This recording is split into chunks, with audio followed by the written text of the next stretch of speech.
Matthew 16. The Pharisees and Sadducees came to Jesus and tested him by asking him to show them a sign from heaven. He replied, "When evening comes you say it will be fair weather, for the sky is red. And in the morning, today it will be stormy, for the sky is red and overcast. You know how to interpret the appearance of the sky, but you cannot interpret the signs of the times. A wicked and adulterous generation looks for a sign, but none will be given it except the sign of Jonah." Jesus then left them and went away. When they went across the lake, the disciples forgot to take bread. "Be careful," Jesus said to them. "Be on your guard against the yeast of the Pharisees and the Sadducees." They discussed this among themselves and said, "It is because we didn't bring any bread." Aware of their discussion, Jesus asked, "You of little faith, why are you talking among yourselves about having no bread? Do you still not understand? Don't you remember the 5 loaves of the 5,000, and how many basketfuls you gathered? Or the 7 loaves of the 4,000, and how many basketfuls you gathered? How is it you don't understand that I was not talking to you about bread?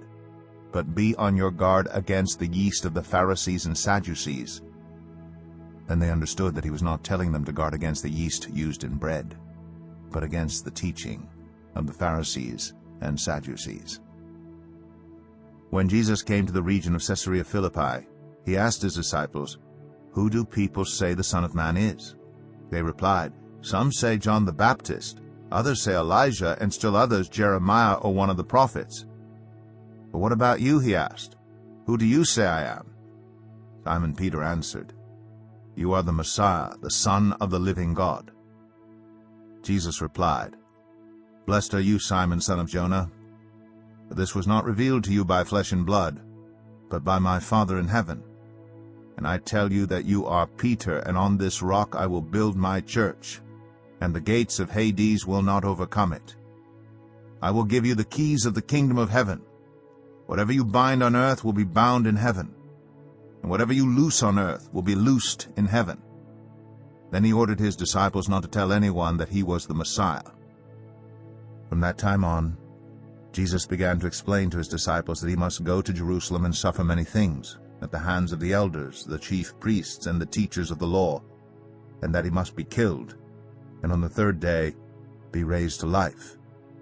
Peter took him aside and began to rebuke him. "Never, Lord," he said, "this shall never happen to you." Jesus turned and said to Peter, "Get behind me, Satan. You are a stumbling block to me. You do not have in mind the concerns of God, but merely human concerns." Then Jesus said to his disciples, "Whoever wants to be my disciple must deny themselves and take up their cross and follow me. For whoever wants to save their life will lose it, but whoever loses their life for me will find it. What good will it be for someone to gain the whole world yet forfeit their soul? Or what can anyone give in exchange for their soul? For the Son of Man is going to come in his Father's glory with his angels, and then he will reward each person according to what they have done.